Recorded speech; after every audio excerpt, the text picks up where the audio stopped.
அஸ்ஸலாமு அலைக்கும் வரஹ்மத்துல்லாஹி வபரகாத்துஹு. அல்ஹம்துலில்லாஹ். இரவு நேர அமல்களை நம்ம தொடர்ந்து பார்த்துட்டு வர்றோம். அதில் இன்றைக்கு மிக முக்கியமான 4 திக்ருகளை தான் நம்ம பார்க்க போகிறோம். இந்த நாளையும் நியத்தை வச்சுக்கிட்டு நம்ம தொடர்ந்து 4 இரவுகள் நம்ம ஓதணும் அப்படின்னு சொன்னால் 5வது இரவில் அல்லாஹ் தாலாவிடமிருந்து நமக்கு பதில் கிடைக்கும் அப்படின்னு சொல்லப்படுது. எனவே உங்களுக்கு ஏதாவது ஒரு பெரிய துவா இருக்கு, அது கபூல் ஆகணும். அது பணமாக இருந்தாலும் சரி, அன்பாக இருந்தாலும் சரி, அல்லது ஆரோக்கியத்திற்காக இருந்தாலும் சரி, எதற்காக இருந்தாலும் சரி, இந்த 4 நாட்களில் இந்த அமலை கொண்டு எனக்கு இந்த காரியத்தை நிறைவேற்றி கொடியா அல்லாஹ் அப்படின்னு கேட்டுட்டு இந்த 4 திக்ரை எண்ணிக்கை குறையாமல் நீங்கள் ஓதி முடிக்கணும். அப்போ 4 விதமான சிறப்புகளை அல்லாஹ் உங்களுக்கு தருவான். 4 ஹாஜத்துக்கள், பெரிய பெரிய ஹாஜத்துக்கள் உங்களுக்கு கபூலாகும். இப்போ நம்ம எல்லோருக்குமே நிறைய தேவைகள் இருக்கு. ஏதாவது ஒரு தேவை மட்டும்தான் அப்படின்னு சொல்லவே முடியாது. நிறைய தேவைகள். ஒரு நபரை எடுத்துக்கிட்டோம் அப்படின்னா அவங்களுக்கு பல்வேறு விதமான தேவைகள் ஏற்படுது. அப்போ அதற்கு தகுந்த மாதிரியான அமல்களை நம்ம செஞ்சோம் அப்படின்னு சொன்னா, ஒரு அமலை செஞ்சோம் அப்படின்னா நமக்கு எல்லாமே நமக்கு கபூலாகும். அந்த மாதிரி தான் இன்னைக்கு நம்ம பார்க்க போறது. நம்ம எல்லோருடைய ஹாஜத்தையுமே கபூலாக்கி தரக்கூடியது.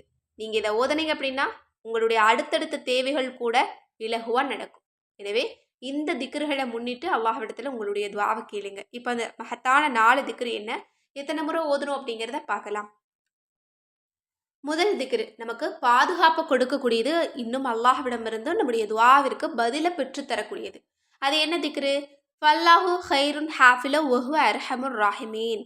நிச்சயமாக அல்லாஹ் தான் பாதுகாப்பதில் சிறந்தவன், இன்னும் அவனே கருணையாளர்களுக்கெல்லாம் மாபெரும் கருணையாளன். இந்த திக்ரை சொல்லும்போது உங்களுக்கு பாதுகாப்பும் கிடைச்சிரும், அல்லாஹ்வினுடைய கருணையும் கிடைச்சிரும், இன்னும் உங்களுடைய துவாவும் கபூலாகும். இதை நீங்கள் 121 தடவை நீங்கள் ஓதிக்கோங்க.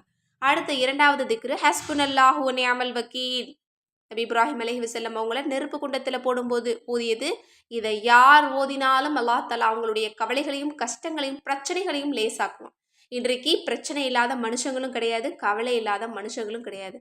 அப்படிப்பட்ட கவலையெல்லாம் நீங்கணும் அப்படின்னா இந்த ஒரு திக்ரு போதும். எனவே இந்த ஒரு திக்ரை நீங்கள் 141 முறை ஓதிக்கோங்க.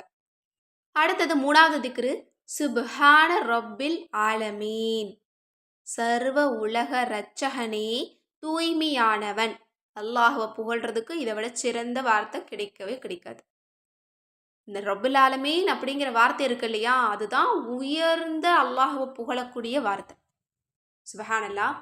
இந்த வார்த்தையோடு சேர்த்து சுப்ஹான அப்படிங்கிற தூய்மையான அப்படின்னு நம்முடைய ரப்பை புகழக்கூடிய வார்த்தை இருக்கு. அதனால இதை சொல்லும்போது அல்லாஹ் நம்ம எதை கேட்குறோமோ, எதை அல்லாஹ் நமக்கு கொடுத்துருக்கானோ அதில் நமக்கு பரக்கத் செய்வான். நம்ம கேட்கறத விட அதிகமாக கொடுப்பான். ஏன்னா அல்லாஹ்வை புகழ்றவங்களுக்கு அல்லாஹ் மேலும் கொடுப்பேன்னு வாக்குறுதி கொடுக்குற. எனவே இன்ஷா அல்லாஹ் உங்களுக்கு எதுலையெல்லாம் அதிகம் வேணும்னு நினைக்கிறீங்களோ, சந்தோஷத்தில் வேணுமா, ஆரோக்கியத்தில் வேணுமா, அழகுல வேணுமா, அன்புல வேணுமா, சொல்லுங்க இந்த வார்த்தையை சுப்ஹான ரப்பில் ஆலமீன். எனவே இந்த திக்ரை 100 முறை ஓதுங்க. அல்லாஹ் தஆலா உங்களுக்கு பரக்கத் செய்வான். எல்லா காரியத்திலையும் பரக்கத் செய்வான். அல்லாஹ் பரக்கத் செஞ்சுட்டான்னா அதில் உங்களுக்கு போதுங்கிற அளவிற்கு மீறி கிடைக்கும். அதுதான் பரக்கத். அப்படிப்பட்ட ஒரு நிலை உங்களுக்கு ஏற்படும். அது அன்பாக இருந்தாலும் திகட்ட திகட்ட கிடைக்கும், பணமாக இருந்தாலும் உங்களுக்கு சக்திக்கு மீறி அல்லாஹ் தருவோம். உங்களுடைய கைகளை நிரப்புவான். எனவே இன்ஷா அல்லாஹ் யாருக்கு எதில் அதிகம் வேணும்னு நினைக்கிறீங்களோ இந்த திக்ரை 100 முறை தஸ்பீஹ் செய்யுங்க. அடுத்தது 4வது திக்ரு அனைத்தையுமே அல்லாஹ்விடம் ஒப்படைக்கக்கூடிய திக்ரு, அல்லாஹ்வை புகழக்கூடிய திக்ரு. இன்னும் மேலும் மேலும் அல்லாஹ் உங்களுக்கு கொடுக்கக்கூடிய ஒரு திக்ரு என்னன்னா, இன்னக அலா குல்லி ஷைஇன் கதீர். இந்த வார்த்தையை 300 முறை தஸ்பீஹ் செய்யுங்க. இந்த ஒரு வார்த்தை இப்போ சமீப காலமாக எனக்கு ரொம்ப பிடிச்சிருக்கு. எந்த விஷயத்தில் இது சொன்னாலும் அந்த காரியம் எனக்கு நலவாக நடந்துட்டுருக்கு. அல்ஹம்துலில்லாஹ். என்னால் செய்ய முடியாத வேலைக்கு கூட நான் இந்த வார்த்தைகளை நான் சொல்லும்போது எனக்கு அது இலகுவாக மாறுது. அது என்னால் கண்கூட உணர முடியுது. அதனால இன்ஷா அல்லாஹ் நீங்களும் சொல்லி பாருங்க. உங்களுடைய காரியத்தை எல்லாம் அல்லாஹ் லேசாக்கி கொடுத்துருவான்.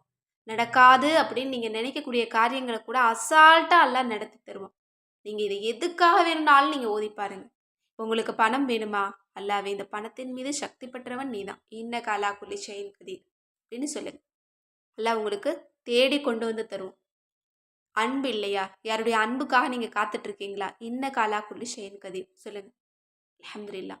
அல்லாஹ் தஆலா திகட்ட திகட்ட அனைத்தையுமே உங்களுக்கு தருவோம். எனவே இன்ஷா அல்லாஹ் இன்றைக்கு நான் சொல்லியிருக்கக்கூடிய இந்த 4 திக்ருமே உங்களுடைய வாழ்க்கையை மாற்றக்கூடியது. எனவே ஏதேனும் தேவைகள் இருந்துச்சு, பெரிய தேவைகள் இருந்துச்சு அப்படின்னா 4 இரவுகள் தொடர்ந்து இந்த 4 திக்ரையும் நீங்கள் ஓதுங்க. ஓதிட்டு அல்லாஹ்விடத்துல துவா செய்யுங்க. 5வது இரவு நீங்கள் ரொம்ப சந்தோஷமாக அல்லாஹ்வுக்கு நன்றி செலுத்துவீங்க. அந்த அளவு அல்லாஹ் தஆலா உங்களுக்கு கருணையின் வாயில்களையும், பரக்கத்தின் வாயில்களையும், ரஹ்மத்தின் வாயில்களையும் திறந்து வைப்பான். எனவே இந்த அமலை செஞ்சுட்டு எல்லா மக்களுக்காகவும் துவா செய்யுங்க. அந்த துவாவில் என்னையும் சேர்த்துக்கோங்க. மேலும் இந்த ஒரு பதிவு உங்கள் எல்லோருக்குமே யூஸ்ஃபுல்லாக இருந்துச்சுன்னு நினச்சிங்கன்னா கட்டாயம் ஷேர் பண்ணுங்கள். மேலும் நம்ம சேனலை இதுவரைக்கும் சப்ஸ்கிரைப் பண்ணாமல் பார்த்துட்டு இருந்தீங்கன்னா இப்போவே சப்ஸ்கிரைப் பண்ணி லைக் பண்ணிக்கோங்க. மேலும் நம்ம தயாரிப்புகள் உங்களுக்கு வேணும்னு நினச்சிங்கன்னா கண்டிப்பாக ஸ்க்ரீனில் தெரியிற நம்பருக்கு வாட்ஸ்அப் மூலம் புக் பண்ணுங்கள். அஸ்ஸலாமு அலைக்கும் ரஹ்மத்துல்லாஹி வபரகாத்துஹு.